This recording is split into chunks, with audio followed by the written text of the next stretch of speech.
Ladies and gentlemen, welcome back to another SLG Meetup. Today I'm wearing this white linen outfit to welcome one of our special guests. He's in fact the youngest real estate broker in the Bahamas, and he's the managing director of the agency in their new location in the Bahamas. So he's going to be telling us all about the latest trends in the real estate market in the Bahamas, as well as the unique features that the islands have to offer. All right, my man. What's up, Danny? All good? Come on, we live in paradise. We can complain, right? Yeah, man. How's it going in Miami? Miami's wonderful, but I want to know about you in the Bahamas. Where in the Bahamas exactly are you at? I'm in Nassau, so things fantastic. I missed the boat show. I was trying to get up there to go to the boat show. It's good, right? It was fantastic. Yeah. But I gotta tell you, you're not missing much because you're living in paradise. I mean, Nassau is one of my favorite destinations to go into. From Miami, we can definitely just go in a seaplane, on a boat, whatever. But, you know, it's so cool to be in the Bahamas. And you now have this new opportunity to be the managing director of the newest location of the agency in the Bahamas. And how is that coming along for you? When we launched, like, you know, when you're on the islands, it's a small place. When we launched, we made a huge splash. Like the branding, people were just, what, the agency is here. You know, people are screaming, Mauricio, Mauricio, like it's nuts, right? So it's been like the feedback has been great. And what we're finding is, which we knew before, there's so many people that have connections to the Bahamas world.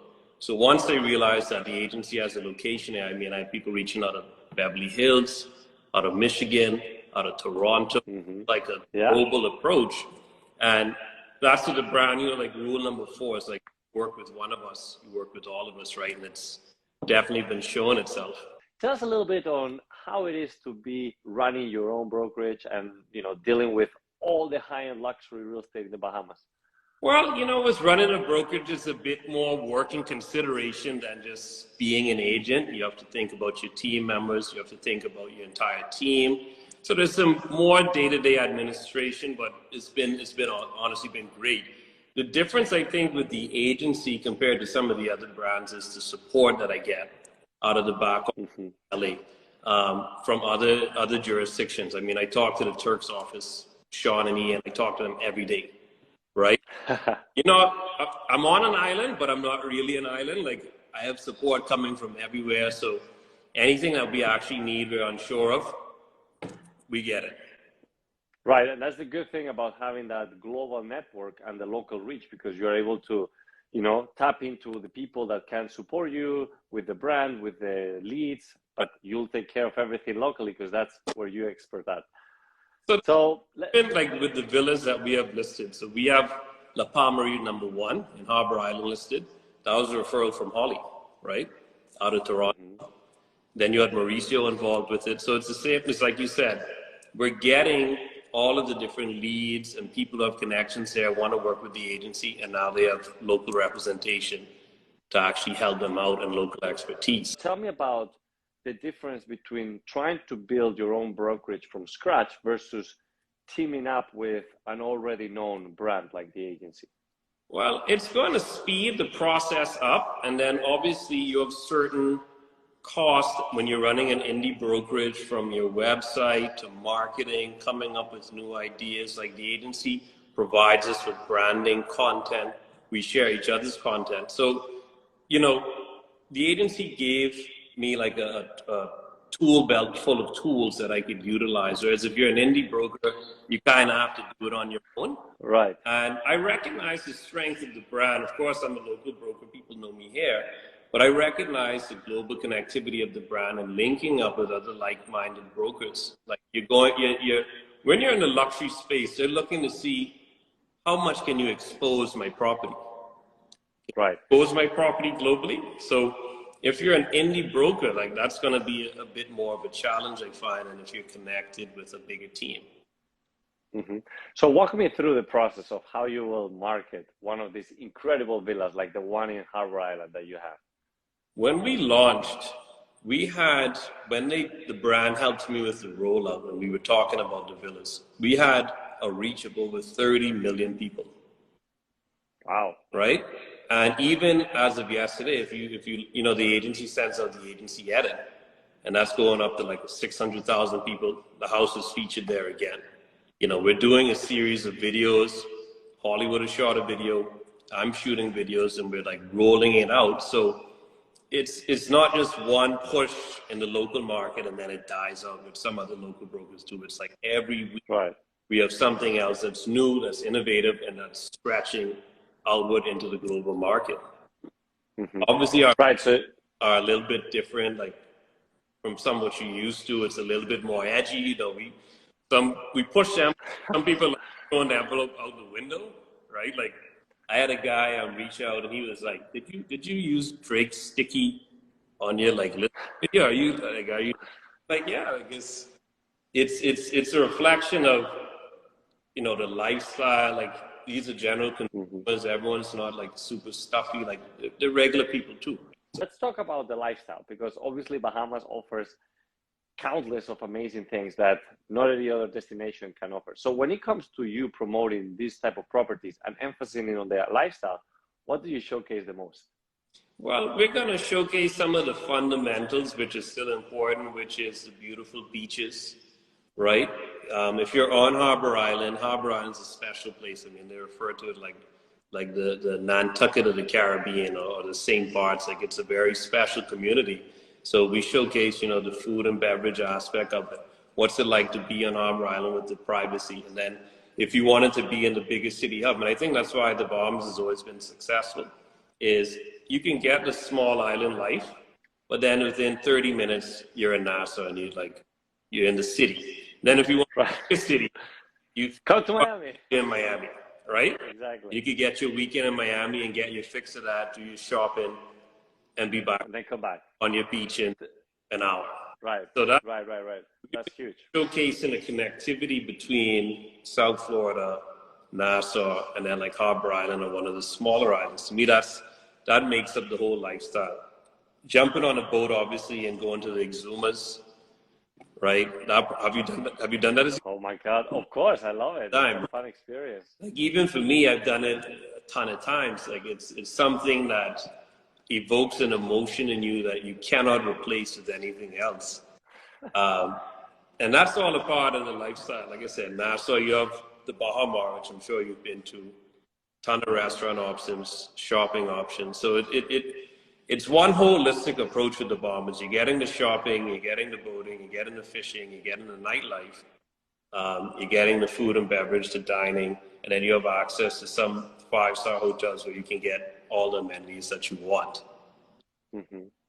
No, I mean, it looks like amazing stuff going on in there. Now, I want to ask you about another element of why it's so interesting to invest in the Bahamas. Tell me about the tax benefits and what some other things are out there. Yeah, so when we look at our buyer profile, you have the lifestyle buyer, and then you have the buyer looking for permanent residence, which is one spend over $750,000. You can apply to be a permanent resident. If you pay over $1.5 million, it gets expedited. But, you know, we don't have any capital gains tax here. We have no inheritance tax. The only tax you're really paying is your real property tax, which is somewhat conservative, and then VAT, which you would pay on consumables. But as an individual, you know, it's very popular with Europeans, Canadians. They come here, they can domicile here. Obviously, they have to check with their own home tax regimes. Yeah. You know, once you're a resident, we don't really have any like ongoing taxes. So that's always been popular. Why people come here, they become a resident, they enjoy, they live on the beach. You know, especially after COVID, and people realize they can work anywhere. They're like, why am I not set up my office? Exactly. Right, like it's a no-brainer. It opened a lot of doors, you know, to really people like expand their mind and be like, wow, if I could be in the Bahamas in an island, why would I be stuck in the middle of a city, you know, if I can work remotely? So yeah, definitely more people have embraced the beauty of lifestyle living, and in this case, Bahamas offers that. And, you know, it's a lot of different benefits that you guys have out there. So definitely it's quite an interesting thing to look at. Now, let's talk about what's coming ahead for us. I mean, everybody's a bit worried with the recession, you know, all these different things going on with the war. Like, the world is changing, right? And there is a lot of uncertainty. So how do you prepare for a situation like this? So we like to say here, when the US sneezes, we get the cold. So obviously it's like a delayed impact that whatever's happening in the US, a couple months out, we're gonna feel some of that. Like that's inevitable. But is that gonna stop the guy who wants to live on the beach from wanting to live on the beach? No. You know, Right. I think about it twice, but you know, again, it goes back to the emotion. You know, you're on vacation, you fall in love with the villa that you're staying at, and you want to come there for the next Christmas or Thanksgiving. I don't think that's going to change. I think anything on the beach, that change. Now, if you move further inland, maybe we'll have some fluctuations, but the actual like coveted beachfront properties in throughout the islands, that's going to remain strong. Mm-hmm. No, I love it. I love it. Now I gotta ask you. So obviously you deal with all these fantastic villas and the lifestyle, and I want to know what the true meaning of luxury is for you. Well, the brand, you know, I like what the brand says. Luxury isn't a price point; it's an experience, and I feel like that's true. Mm-hmm. Like luxury, it's a feeling, it's a level of service that you encounter, and you could give that level of service to the buyer 500,000 or 30 million. But I think that's really a part of what defines luxury. You have access to a higher level, a higher standard of professionalism. That's luxury to me. Yeah, yeah. No, indeed. I love it. Great explanation. Now, obviously, with all the years that you've been doing real estate and all the changes, what is one of the biggest takeaways that you will share with us? One of the biggest takeaways in terms of change? Oh, well, lessons. One big lesson or something that you were like, wow, this definitely changed my career. You have to remain competitive. You have to remain innovative, and you have to watch trends and adapt quickly, because you will be left behind. Whether it's social media with Instagram, with the changing of your videos, whether it's linking up with bigger brands to assist in promoting yourselves. Like I find if you keep trying to do the same thing over and over and over, and you're not watching how things are advancing, because things do advance, you get left behind, right? Because people nowadays with technology and social media, trends, they shift so quickly that you have to constantly be refreshing and reminding yourself, okay, let me look out for this, let me look at this, and adapt. I think that's always something, and Mauricio mentioned it, like it's complacency. You cannot be complacent. You got to consistently, you know, we say like stay hungry. You got to stay hungry like all the time. That's how you're really going to keep elevating yourself to, I guess, another level. Yeah, level up. Now, I got to ask you, with the show that they're having coming up in Netflix by Beverly Hills, is there anything going on that could be shifted to the Bahamas in the future? Well, we'll see, right? I mean, it's going to be brand awareness. Like Bahamians love to watch Netflix. So now they're going to see, you know, Mauricio and the team in Beverly Hills selling these amazing properties. And then they see me walk by in the shirt. Like one day I walked into an office and the receptionist is like, you guys are everywhere, right? Yeah. I think it's going to definitely be more of that, and just showcasing the power of the brand and how the agency does things. I think that's obviously going to impact when they go on the website and they say, oh, they're based in Bahamas as well, or they're based in Turks and Caicos, or they're based in Cayman. Like that's cool. Let me take a look at what's happening there. Absolutely. Well, I mean, that's amazing. Super excited about how things are going to be for you in the Bahamas now that you are running the whole show for the agency. And look, I'm a big fan of the Bahamas as a destination, beautiful homes, amazing lifestyle, great benefits. And I just want to encourage everybody that is listening or watching, either now or later, to follow Danny Lowe, Danny Bahamas, and check out everything that he's doing, because he's phenomenal. And we're not too far away from each other. So whenever you want to jump in here to the Miami area, or I go over there, we'll stay connected. Absolutely, man. I might be there next week, so I'll just shoot you a message. Please, I'd love to see you here. Anyways, anything else that you would like to share? No, just it's been a pleasure. Honestly, if you make it to a super luxury group interview, that means you're doing something right. So, very grateful to be here, and honestly, let's keep in contact. Thank you, Danny. Wishing you all the best. Take care. Thanks, my friend. Talk soon.